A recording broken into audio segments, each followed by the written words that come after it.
Institute of Risk Management, India affiliate presents People Risks, Balancing Culture, Compliance, Talent and Evolving Business Models. Imagine a key position in a company remains vacant for months because top candidates ghost midway through the recruitment process.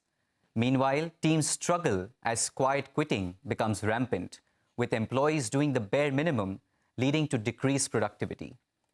Amongst this chaos, there's gaslighting in workplace interactions, where miscommunications start to erode trust. And adding to this, side hustles are reshaping employee priorities, with personal projects taking precedence over organization goals. Now, these aren't just buzzwords, but clear indicators of the escalating people risks that organizations face today. In a world of rapid transformation, workforce dynamics have become a strategic concern. Hybrid work models are rewriting collaboration norms. The war for talent has intensified as organizations compete for top skills, and compliance requirements are growing more complex by the day. Trends like the Great Resignation, quiet hiring, and the growing resurgence of boomerang employees reflect the evolving nature of workforce today.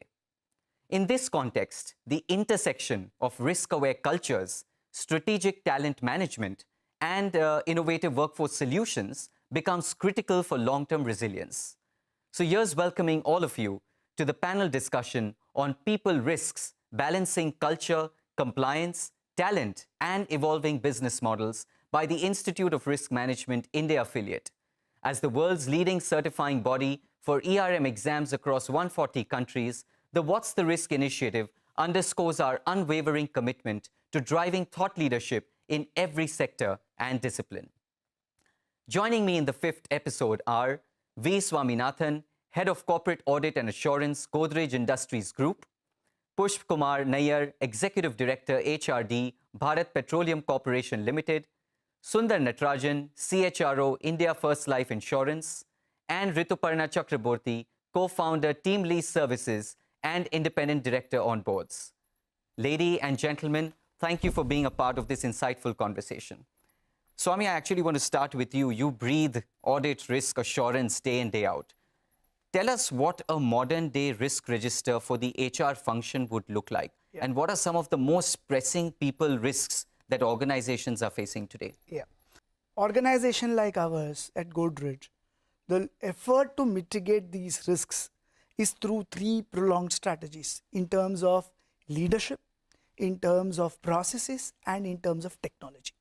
If you look at leadership, right from our chairperson getting directly involved in the talent identification and retention program, our group CHRO getting involved in the whole process of total talent management, the whole process around drawing policies, be it diversity, inclusion, involving all sects of people, getting in the business process, giving them an equal opportunity to work, giving them a policy which encompasses all the employee needs, and to draw up a technology platform where you look at a 360-degree score, you look at an employee performance score, and you draw up a complete scorecard for an employee to say, how do I nurture this talent?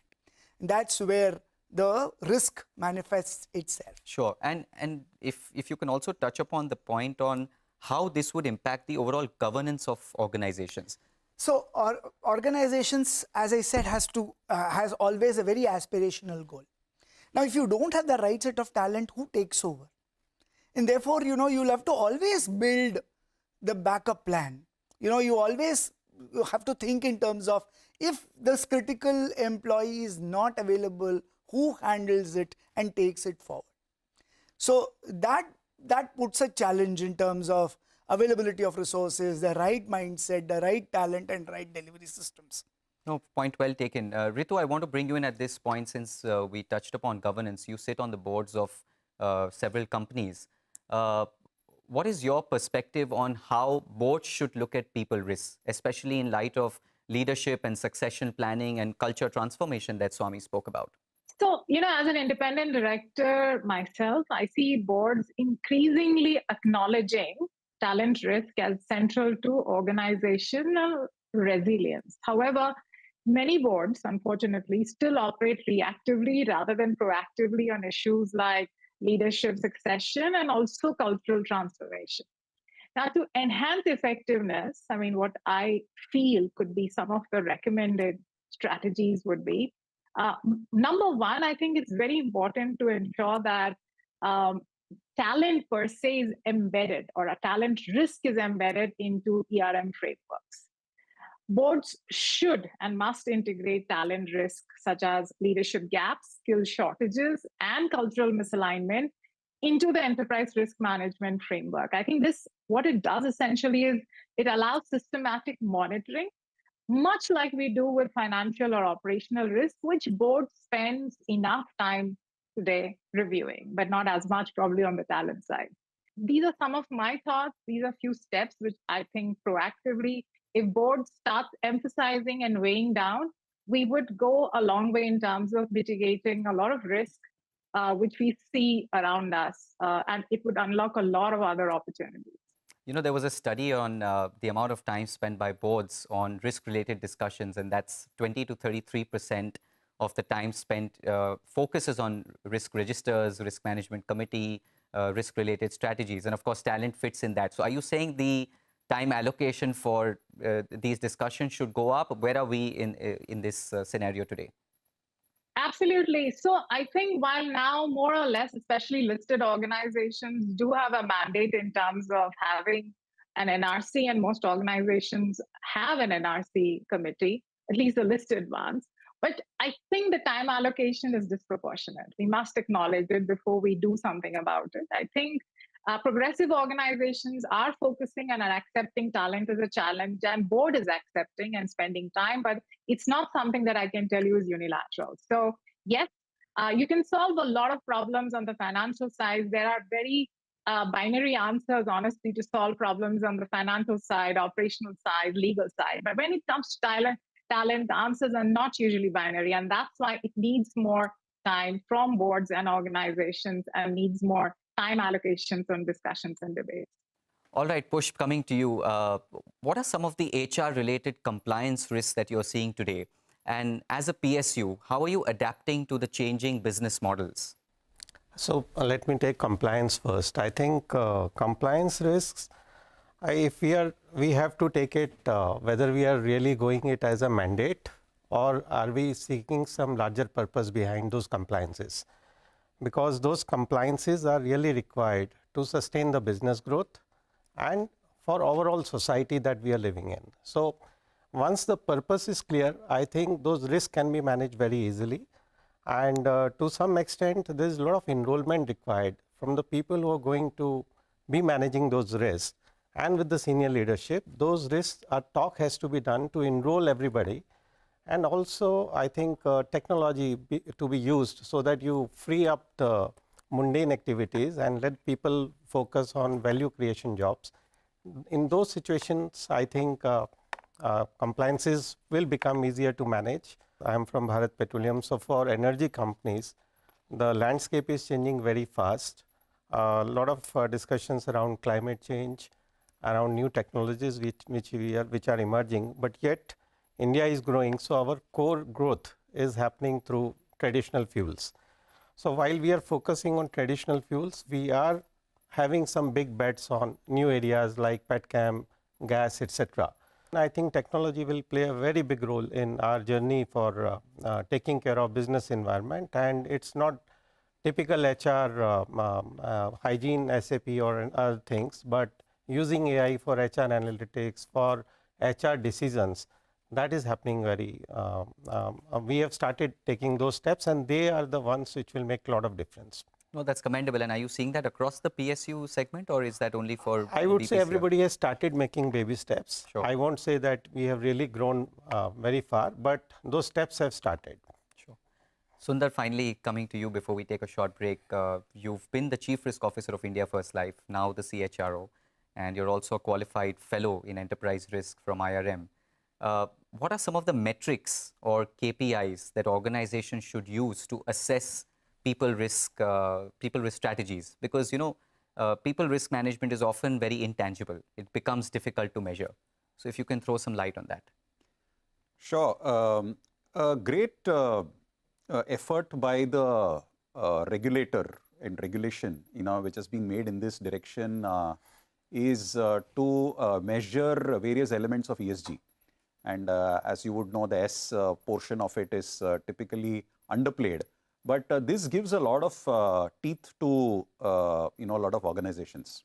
Any employee who is happy in the first 6 months of joining an organization ends up being a very, very productive employee. So such lead indicators today are available through use of technology. And if these are measured and these are acted upon, we get a good perspective of where we are going. Let's look at another dimension of what impacts an employee. It is typically mental and physical well-being. So, a lot of organizations today take help from external organizations to offer toll-free helplines to get mental health counseling. How many such calls are made? So these are confidential, but how many such calls are made? Those give a good indicator. How many accidents happen in an organization? How many accidents are employees exposed to, let's say, on the road, when they are out, let's say, selling? These are measured through, these can be easily measured and are measured through accident covers and, what kind of spends are organizations doing, to protect their employees. Today, we are moving ahead and looking at measurement metrics across the lifespan of the employee. So there's enough data points available for you to conclude whether there are mitigation strategies working towards managing people-related risks. Data points were always available. Today we are measuring those data points and we are acting on those. Sure. I think that's making a big difference. Sure. Well, it's time for a quick break, but we'll return shortly with our esteemed panel to continue discussions on navigating the complexities of people risks and shaping resilient organizations. Institute of Risk Management, India affiliate presents People Risks, Balancing Culture, Compliance, Talent and Evolving Business Models. Institute of Risk Management, India affiliate presents People Risks, Balancing Culture, Compliance, Talent and Evolving Business Models. Welcome back to the 5th episode of IRM India's What's the Risk initiative. People Risks, Balancing Culture, Compliance, Talent and Evolving Business Models. I've been in conversation with V. Swaminathan, Sundar, Pushp and Rituparna. Ritu, we are in a country where there seems to be a surplus of talent, and the challenge for organization actually lies in identifying the right people, as they all said, especially aligning with the company goals and culture. So how do you see recruitment services firms helping organizations navigate this problem of plenty and also meet the demand for niche skill sets? So the challenge in a talent-rich and sometimes employability-poor country like India isn't about finding people, but always about finding the right people, as has already been spoken in the panel today. This involves honestly aligning skills, values, and aspiration with an organization's goals and culture. So the three things essentially are three areas where I feel maximum collaboration is possible. One, of course, is data-driven talent mapping. I think firms today who are honestly ahead of the pack now leverage AI and predictive analytics to map not just available talent, but potential career trajectories, cultural fit, which we've already spoken, as well as adaptability. The second aspect, of course, is building specialized talent pools. I think recruitment services companies proactively create pipeline of such niche skilled professionals through talent community building, upskilling initiatives, very specific and targeted, and partnerships with various educational institutions. The third, of course, is addressing attrition risk. Attrition, we all know, is particularly high in sectors like BFSI and historically has been with IT. Of course, it's a little managed today because of the current environment, but it's a challenge. So recruitment firms actually help organizations preemptively tackle this by designing stay interviews, monitoring market sentiments, benchmarking industry retention rates across the board.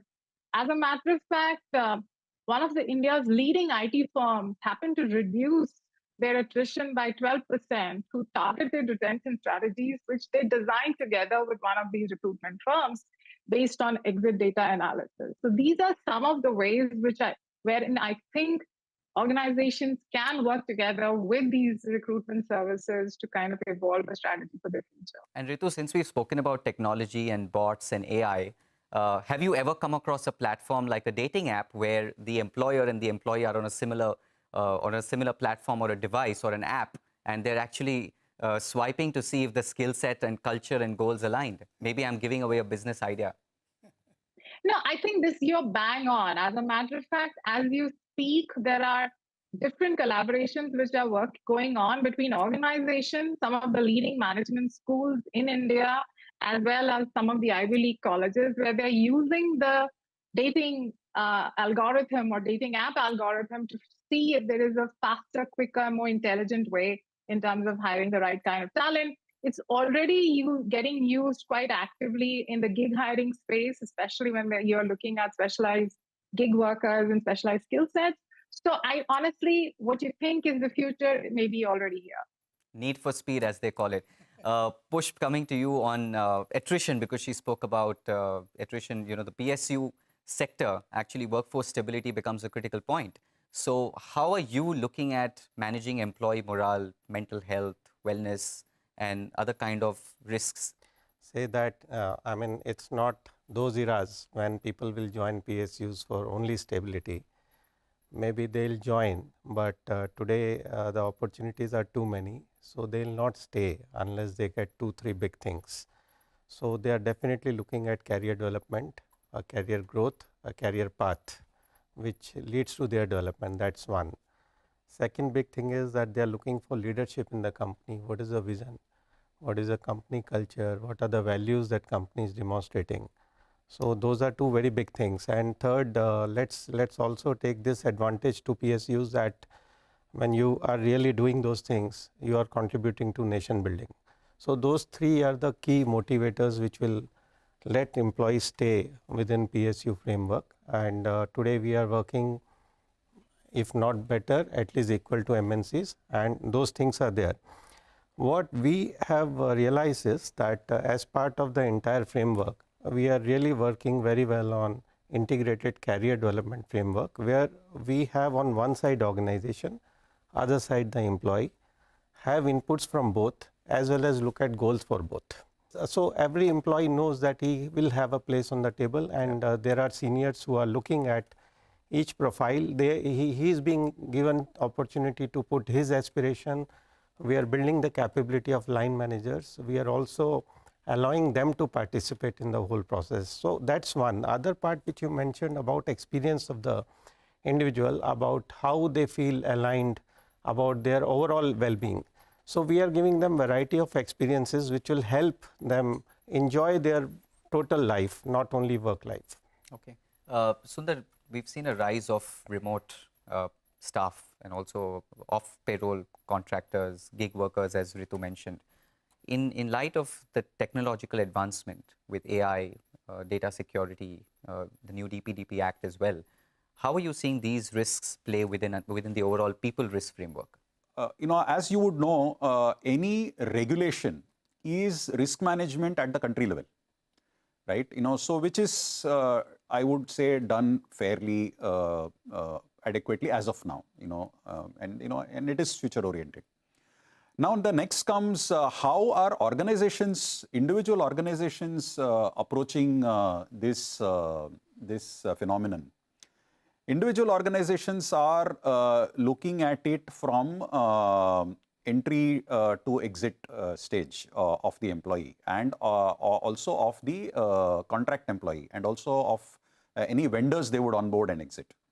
So there is pre-screening done today. There is also vendor reviews which are done at a renewal stage, because at the renewal we don't know what's the stage of the vendor. Companies today are steering towards good governance. Good governance is being given a lot of importance, not only at the board level but also at the management and at the operational levels. But are you sure it's just not ticking the box and people are actually taking this seriously either through education programs or more awareness at the ground? Because these kind of risks around cyber attacks or cyber security is also driven by the person. If he or she is not aware, that can put the entire organization at risk. Yes and no. Yes, because there is a protocol which is put in place. So in an organization, it is extremely important for every individual to be self-aware. And organizations today are not only making the environment idiot-proof, but also are educating employees so that they contribute towards it. So it is a two-way exercise, and I think there is a lot of good progress which is happening around this. All right, Swami, finally coming to you, you're a risk expert, and the micro, small, medium enterprises actually can't afford having a chief risk officer or having large investments in people risk management strategies. What would be your advice in terms of some of the best practices that they can adopt based on large companies like yours? In contrast, if you look at MSME, which is the point that you're raising, MSME, largely we've seen MSME organizations where a single owner runs the whole operation. He or she is the brain behind the whole venture and the success that he or she has brought about. Now, how do you scale it up?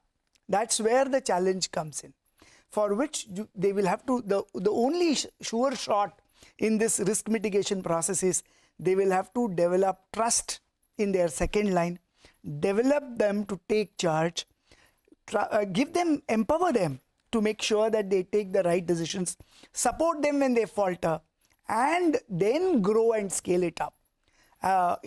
When we deal with these kind of MSME organizations, we've always brought this perspective to them, because our dependence on some of these MSMEs as third-party risks are equally there.